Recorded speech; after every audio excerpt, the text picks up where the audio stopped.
Just want to welcome everyone to this Zoom call. We're certainly excited to formally announce our contract extension with the CEO of Sac Nation, Chris Jones. Over the last few years, Chris has really proven to be an elite player at his position and really one of the best defensive players in the National Football League. With that being said, Chris is equally as talented off the field. Our fans love him. Our community loves him. And again, just can't say how excited and thrilled we are to continue his career here. And for how much he's accomplished already, we certainly feel he's just scratching the surface with his age and his talents. We're certainly expecting more great things to come. Before I turn it over to Coach, I do want to thank once again my outstanding staff that works on the second floor, Brent Tillis, Chris Shea, for the hard work they've done. We certainly had a very busy offseason, but these guys have been relentless, and we're certainly excited, to get a lot of the things that we wanted to when we set out in the offseason done. And then the Katz brothers, Michael and Jason Katz. Before this process started, I had a lot of respect for these guys, but as we've gone through this process, that respect has grown substantially just because they've been patient with us throughout this whole process. They put their trust in us, and we trusted them, and we knew that we just need a little time to get this thing done because all parties were committed to keeping Chris in a Kansas City Chiefs uniform for a long time.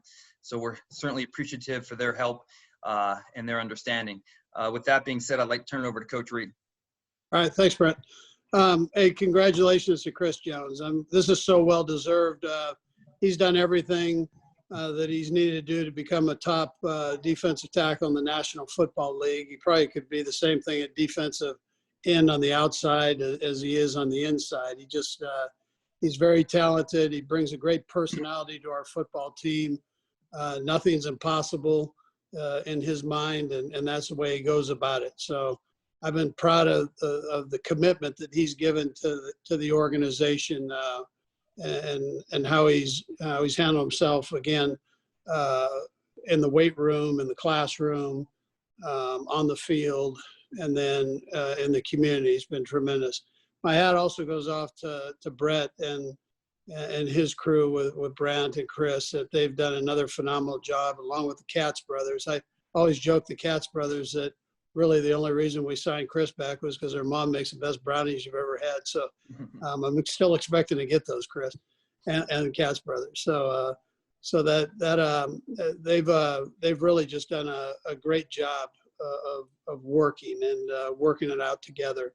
And again, Brett and his crew, what a phenomenal job they've done this offseason. None of it's possible without Clark Hunt and the commitment that he's made to the Kansas City area, to us as members of the organization, and Mark Donovan's also a part of this, being the president of the organization. So all in all, it's great I think it's just great for this football team.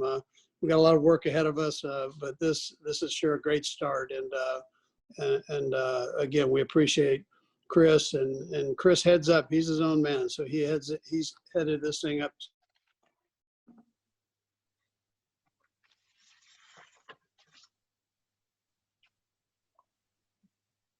We losing there? Yeah, I think we lost Coach there. Oh, I just said when we're done here, I don't know where you lost me, but I was lost in cyberspace for a minute. It's quite exciting. I'll turn it over to Chris from here. Coach Reid, Brett Veach, thank you guys for the kind words. Want to give a thank you to the Hunt family and the Chiefs organization. Also, Mark Donovan, the president of the Chiefs.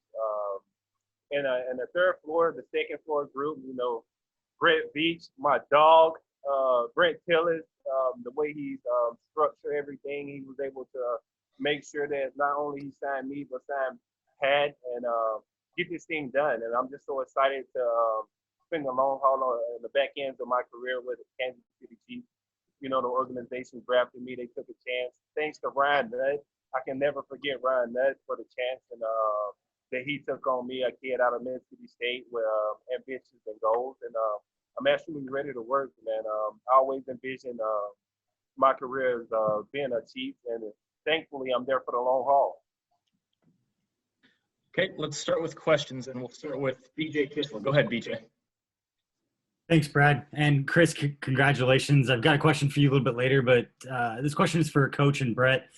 First, Brett, just with the challenges that this offseason presented with COVID and everything else, are you surprised that you and your staff were able to retain all of the players that you have? And then, Coach, the question for you will just be, you've often used the phrase energy givers, and I know that Chris fits right into that, but just how does this signing kind of lock that in and that personality that you talked about with the defense for the next few years? Brett, you can go ahead.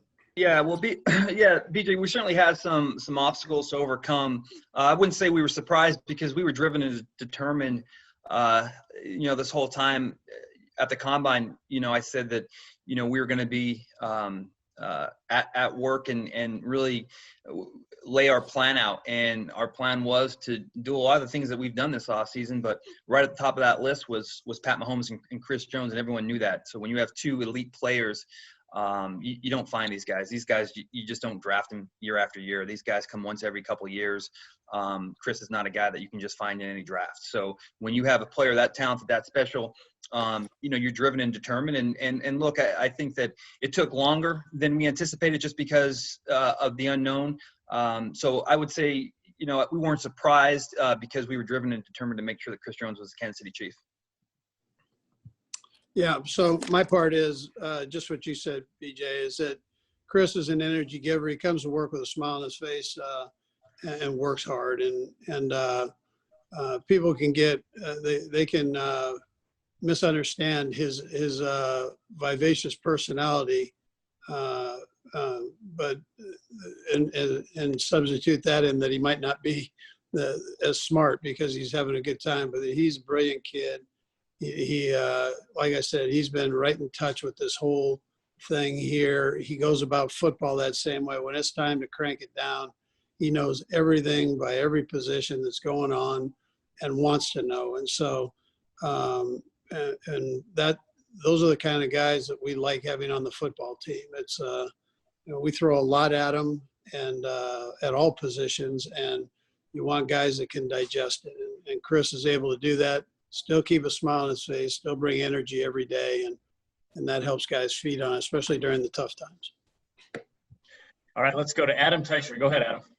Hey, Brett, understanding that there's so much uncertainty where the cap is going starting next year, what's your comfort level that you'll have the wiggle room to do whatever it is you feel you need to do going forward once these contracts start kicking in? Yeah, well, we don't know yet. And, I go back to BJ's question about being surprised. And my statement was we weren't surprised. It just took longer. And, Adam, to your question, that's really why this took some time, because we were just trying to go through all the scenarios. Again, we don't know where the cap's going to be, but we have to have plans ready in place for whether it grows, stays the same, it dips, at what levels, what we need to do. What moves we have to make. So, we have a plan and we'll be able to go in some different areas. But once we got to a level where we felt comfortable that over the next few years that, we have enough game planning in place to protect ourselves, and then we felt good. So again, the whole time we felt confident that something would get done. We just needed to go through we waited for as much information as we could get. And then at a certain point, once we felt pretty good about our setup for the short and the long term, then we're able to pull the trigger. Let's go to Sam McDowell. Go ahead, Sam. Hey guys, thanks for doing this. Teicher actually just asked what I wanted to ask to Brett, but Chris, I wondered if you could sort of touch on your journey as a whole. I mean, when you look back at coming from Houston, Mississippi, I mean, does signing a deal like this sort of allow you to think back at how far you've come, and if so, what stands out most about your journey here? The hard work I actually put in to get here where I'm at today, and then actually thinking about sleeping on a two-seater couch. That's the first thing I actually did when I signed the deal. I called my grandmother, and we actually talked about me sleeping on her living room couch. It was 2 seats that came from my living room. It was so old, so we put it in a dining room and got a new living room set, and that was my bed for my end of my junior year and my senior year of high school. I slept on that couch and we just talked and cried about it. So you actually go back and look at those times and reminisce, and makes you really grateful for this. Let's go to James Palmer. Go ahead, James. All right, thanks, Brett. This is for Chris and Brett. Chris, you kind of were outspoken about not wanting to play on the tag. If this deal didn't get done, were you genuinely not going to play this year? And then Brett, with him kind of being outspoken in that sense, how did that play a part in your guys' negotiations and kind of how this went down? Me personally, I kind of had a feeling the deal was gonna get done. Actually, it was a crazy story. Actually, when Pat deal got done, as soon as this deal got done, Pat texted me and said, "Let's get this thing done." I left some on the table. Let's get this thing done. And that's when I had the security that that me and the Chiefs was gonna work something out. I was confident in that, and to make sure that they was gonna get something done. Yeah, and as we were working through this process, again, the Katz brothers did an amazing job of just showing their patience and being understanding of the current climate and what was going on. We met at the combine and we told them that, listen, this is a priority. Chris Jones will be a Chief, but help us navigate this free agency process, and then we'll be in good shape to understand where we are. And then as soon as we kind of got through that process, this Corona hit and everything got kind of turned upside down. So it would have been very easy for Chris to get upset, for the Katz brothers to get upset, but they understood. They understood the climate, and they understood that things were going to get done. They were just going to take longer than anticipated. But again, I go back to just being able to express our commitment to Chris and just getting through the free agency period, and then the pandemic, and then also understanding that we're also navigating a Pat Mahomes contract. But they trusted us, and they believed that once we had all the information we needed, and once we got some things in order, that we were certainly going to address Chris Jones. One of the things that got kind of taken, got taken the wrong way was our commitment and appreciation for Chris Jones. And how the Chiefs feel and this and that. I mean, the whole time, Chris and his agents knew that how much we loved him, and we were absolutely going to do everything we could to keep him here. So I think that kind of got, just because there wasn't a lot of talking, and the reason why there wasn't talking is because both sides needed more information. So the reality of it is we certainly love Chris and wanted him here, and the agents believed in us, and we certainly are able to get this done through hard work and just a lot of trust and dialogue. Let's go to Pete Sweeney. Go ahead, Pete. Hey guys, thanks for doing this. My question is for Brett. Brett, you mentioned that Chris is a player that you just simply can't draft. I know that you typically will zone in on these guys that you evaluate as blue players. What makes Chris that way for you? Well, I mean, he's unblockable. I mean, as an interior pass rusher, I mean, with his size, his athleticism, his quickness, I mean, it takes two guys to block him. I mean, all you have to do is turn the Super Bowl on and see what he did in the Super Bowl against a very good 49er team. When this guy goes, you can't block him. You have to put two bodies on him. But again, he's a young guy, and we certainly feel that he's just scratching the surface. He's going to continue to get better and better and better. And Chris had stated, when we announced via Twitter that we signed him, that his goals were to be Defensive Player of the Year. And believe me, talent-wise, there's no stopping him. So if he can stay healthy and just keep on this upward trajectory, there's no doubt in my mind he has all the tools needed to do that. Let's go to Seren Petro. Go ahead, Seren. Kind of one for Brett and one for Coach Reid.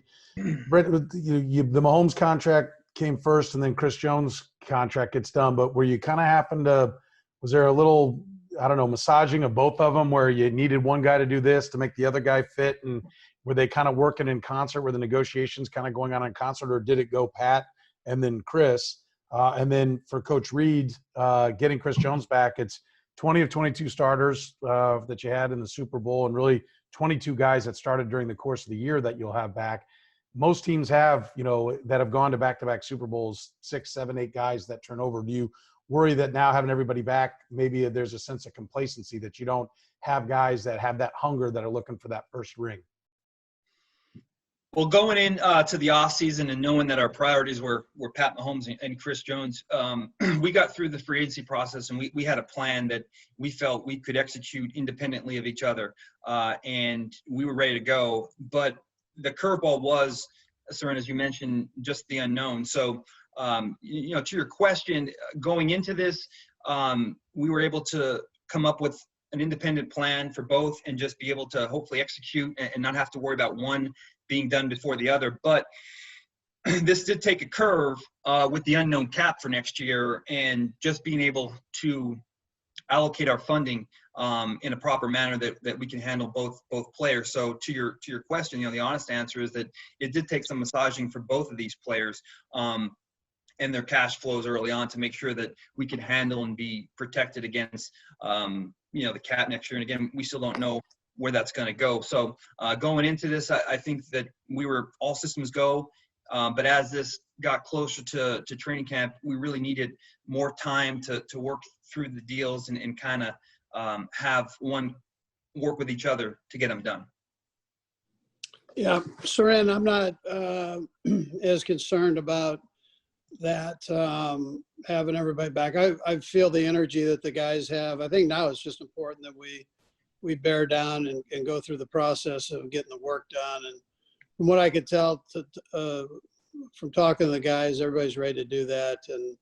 And now we just have to do it. So we got to take day by day and take it day by day and work our tail off. So we understand that that's going to take place. And listen, if we can be half as good as your beard's looking right now, dude, we'll be good.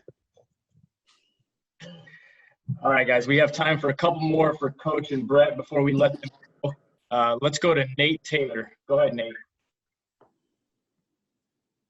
Hey, guys, thanks for doing this. My question for Chris is, Chris, just what does it mean to you that Patrick was willing to work out his deal with you in mind in terms of your teammates and your guys' relationship?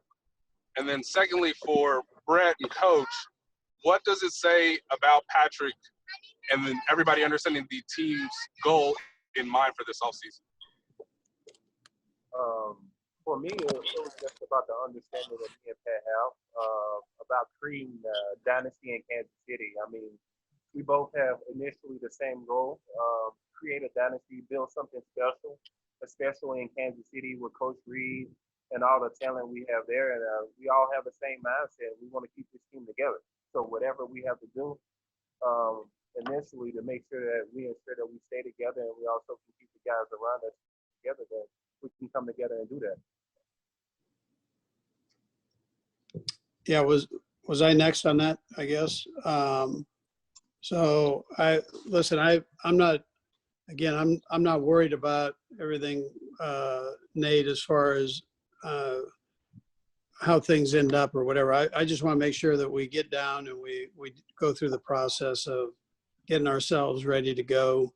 I think it's important that you do that day by day and, work hard. So, I mean, if we do that and we stay focused, we'll be on the challenges. There are ups and downs in every league, and you got to prepare yourself to work through all that stuff. I think I answered your question. I think that was what you had in mind. Let's go to Matt Derrick. Go ahead, Matt. Thanks, guys, for doing this, and congratulations to Chris. First for Brett, you said this needed time to get done. But would your preference have been for you to be able to get this done last season when, Chris was holding out from the off-season workouts? And because as you mentioned, you don't like for things to get to the franchise tag. And for Coach, you've handled the personnel side in Philadelphia. Just curious, what's your take on how Brett has handled this offseason and how difficult is it to just juggle the cap and do the things that he's done to keep this group together? Well, look, I mean, we would have loved to get something done last season. I think that, when you have a player as talented as Chris, I mean, the sooner you can get something done, the better. What I do think it's a great example of Chris's maturity as a person and as a pro. As you mentioned, Chris wanted to get something done. We weren't able to do that last year. And in addition to that, we felt going into last offseason, losing Justin Houston and D Ford, we had to add another elite playmaker to go along with Chris, and we did that. So we trade a pick, we get Frank, and we give Frank a contract. We want to do something with Chris. We can't get it done. But there was always communication that, we'll get something, just be patient. It would have been very easy for Chris, to show up late or, to complain. But Chris was dedicated to this team. He wanted to win a Super Bowl. And the really cool thing, Coach and I talk about all the time, how is Chris going to handle the first few weeks of practice with Frank and being a little disappointed. And within a few days, I remember being at training camp last year and seeing Frank and Chris just hit it off. And I said, this is going to be pretty cool, because Frank Clark has a lot of respect for Chris Jones because he knows how good he is. And then Chris has a lot of respect for Frank. So now we're here a year later. Both these guys have been secured by the Chiefs. And again, it's a special relationship those two have. And now that we're able to both compensate them for their services on the field is a cool deal for us. And now they can just go out there and do what they do. Yeah. So why don't you go ahead and ask me that same question that you had there, so everybody hears it one more time. Yeah, you've handled the personnel side before in Philadelphia. Yeah. Just how difficult is it to do what Brett did this offseason with juggling the salary cap and getting all of these guys back this year? Yeah, no, listen, I think Brett's done a phenomenal job with it. And I think you guys have got to know him now, and that relentless personality. Nothing's impossible. It's positive. Let's explore. Let's not be afraid to go there.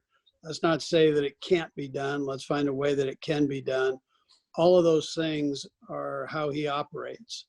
And that again ends up being something that is contagious with people that are around him. So everybody feeds off of that energy. And that's what's made this whole thing really possible. I mean, I think if you looked around the league, people are going to say, how in the world did they get this done?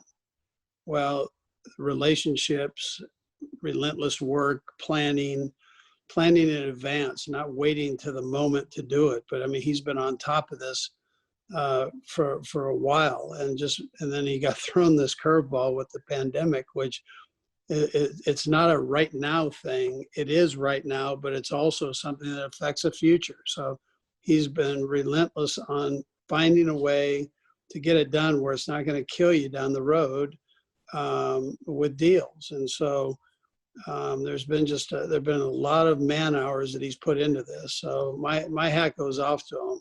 I've seen how these things work, and I was around two of the best in the business in Philadelphia that worked with the cap, and so was Brett. I mean, he was around those guys too, but just the job that he's done here has just been tremendous, along with his guys. But he's the leader of that.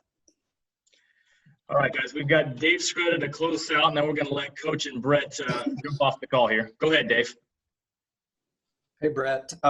First for you, we've seen some monster contracts for defensive tackles here in the last couple of years with Aaron Donald, obviously, Fletcher Cox. Is that a sign of just maybe the scarcity of like really elite interior pass rushers? Yeah, I think you're absolutely right. I think it is a result of the scarcity of the position.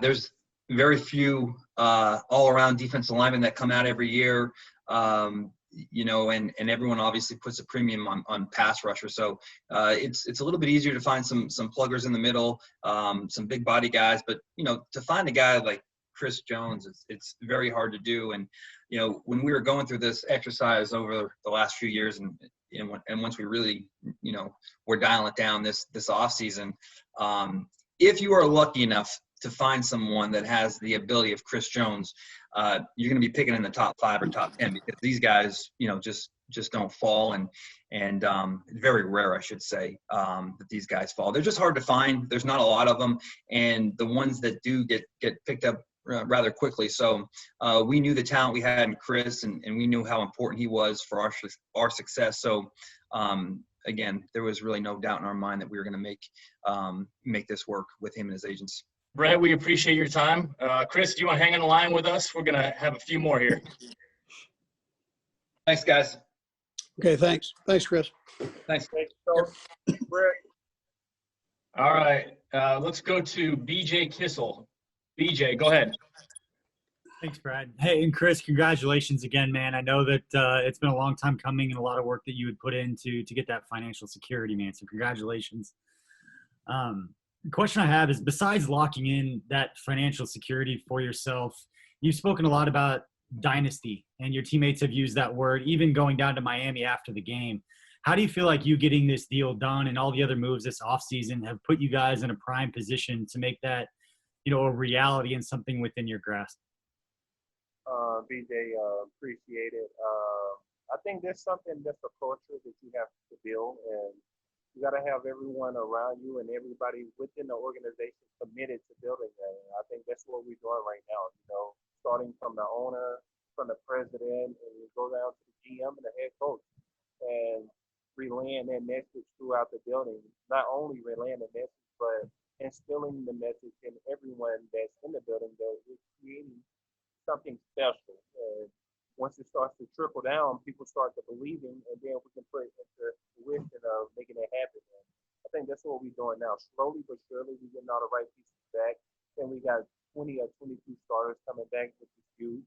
I think everybody still had the same hunger mindset that, we done tasted success, and I feel like we want to taste it again because one is good, but two is better. And I think everyone is headed on the right track with the right mind frame. Running it back. Let's go to Darren Smith. Go ahead, Darren. Thank you, Chris. And first of all, congratulations on your contract extension. I think next time you can treat for lunch at Gates or something. But I wanted to talk to you, to ask you about your emotional roller coaster since last season. Obviously, you wanted a contract extension at that time. They brought in Frank, they brought in Tyron, and we could tell by the look on your face when camp started that you wasn't emotionally there. What advice would you give your teammates in the near future when taking Brett at his word? If you're looking to get a deal done, that he's going to get a deal done, and also, do you believe that players should take team-friendly deals to help the cap and to stay with the team, or do you believe it's the team's responsibility to figure out the cap space? Well, I appreciate it. Whenever you're in town, you can go to Joe's or Gates or Q39 and it's on me. And another thing I like to address is emotionally face. No, listen, just because I have a crazy emotional face on my facial expression, is that I'm always down there anytime I step on the field. So once I appeared in camp, there was I told my agents and Beach, no contract talks. Let's just focus on football and finish after this year. And my thing was that it's about being patient. I knew going into this year, next year we could talk about contracts. And this phase was COVID came about and getting Pat deals done. Pat deal was important. The patience with that and kind of understanding it. Whatever happens. I know I'm big into my faith, and I'm making sure that whatever happens, God got me covered. For me, I always wanted to stay with the Kansas City Chiefs. And it's not about being the highest paid player. It's not about being it's about getting what you deserve and what you think can fit you. And I think me and the Chiefs came to agreement to a certain number, and that we both could agree to, and we made it happen. But most importantly, being patient with the organization and understanding that no matter what, you determine your own destiny. Let's go to Len Jennings. Go ahead, Len. Hey, Chris, congratulations on the new deal. There are a series of cryptic tweets that you were putting out on social media, keeping a lot of fans guessing if you were going to come back or not come back. Did you feel like you were part of the process in this whole deal? Did you feel like you were getting the information that you needed? And I know you were talking about getting Pat's deal done, but how close to the process were you, especially in the relationship you had with the Chiefs? A lot of stuff I tweet and a lot of stuff I post. You can't look in it too much because sometimes there are mixed signals. when I actually go back and look at my texts and my tweets, I can kind of see how people get mixed signals.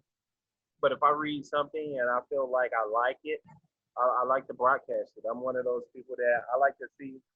I like to let people see how I think and what I read, and I do it through posting on my social media aspect. And I feel like people kind of begin to take social media too serious sometimes. Let's go to Steve Walls. Go ahead, Steve.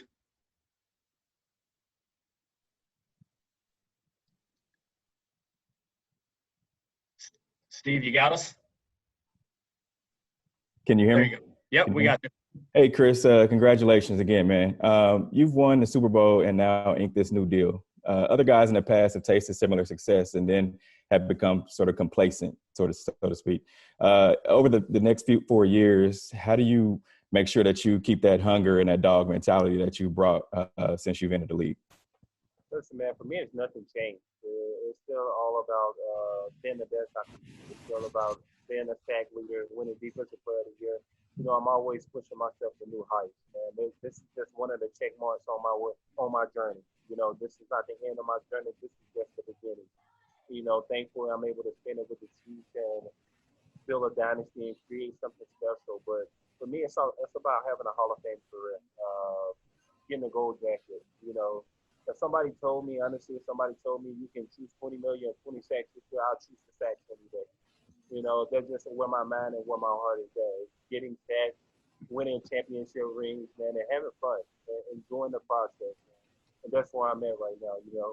The money is good to be financially stable to where I can get my kids and my family things that I wasn't fortunate enough to have when I was coming up. But for me, the game is bigger than just money. It's my passion. It's what I love to do, and I want to get the gold jacket, man. All right, guys, we've probably got time for a couple more here. We're going to go Harold Kuntz and then Pete Sweeney to close us out. Go ahead, Harold.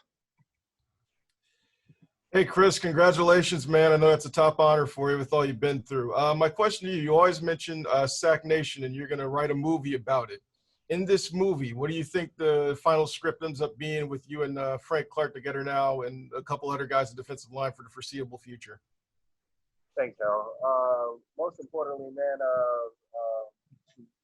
what's crazy is the last game, the Super Bowl, I was actually whispering to Frank that they had an audio set that this might be our last game together. You got to cherish those type of moments, man. And thankfully, I'm able to spend 4 more years with my brother. It's gonna be special. It's gonna be special. When we finally retire, they're gonna actually make a movie about how successful and how we was able to bend and keep this team together, and how Coach Reid came to an organization who haven't won a championship in 50 years and finally brought them their first championship. The general manager, how he was able to make sure that everything stayed intact, and Brent Tillers, who was able to finesse these contracts and to fit under the cap issue, and the head scout Ryan Nutt, Mark Donovan, the Hunt family. The list can go on, but they're definitely gonna make it'll be like a Michael Jordan Last Dance, but it'll be a beautiful movie, man. But they're definitely gonna make a movie about this, and hopefully it'll be by Stagnation Productions. Let's go to Pete Sweeney. Go ahead, Pete. Chris, congratulations. Well deserved. I think leading up to a contract, your first contract in the NFL at your position, a lot of the emphasis is on sacks. I was wondering, how much pressure did you feel that before you needed to sign this deal, you needed to get sacks? And now that you have it, do you feel like this will make you a better player because maybe you don't need to focus even on that as much anymore? Thanks, Pete. But no, listen, man. I always put pressure on myself to be the best player I can be, man. It's not about the money. It's not about. Listen, I love sacks with a passion. I love pass rush. It's like I can wake up every day. I can pass rush every day. It's my passion. It's my dream. It's my goal. It's the love of my life, pass rushing, man. And I always put pressure on myself, whether it's this or not, whether I got a contract or not, I still have pressure on myself to be the best I can be. And that goal is to win the MVP, win the best defensive player of the league. And I put that pressure on myself every year so I can challenge myself, set challenges for myself to to compete at the highest level. And that's where my head is at. Whether I got a contract or not, that doesn't change my position or where I stand with my goals and ambitions in this game. My goal is still to wear a gold jacket when I'm finished with this game, and it's just where I'm headed, man. I don't care about the money. Thank God for the money. It's a blessing, man. It's a blessing to get this contract. It's a blessing that I'm with the Chiefs, but my ultimate goal is still to be a Hall of Famer, and that doesn't change anything. Chris, before we let you go, Mitch Holtis is texting me like crazy. He wants to get one last one in. Go ahead, Mitch. First of all, when do they get palm trees in Stark Vegas?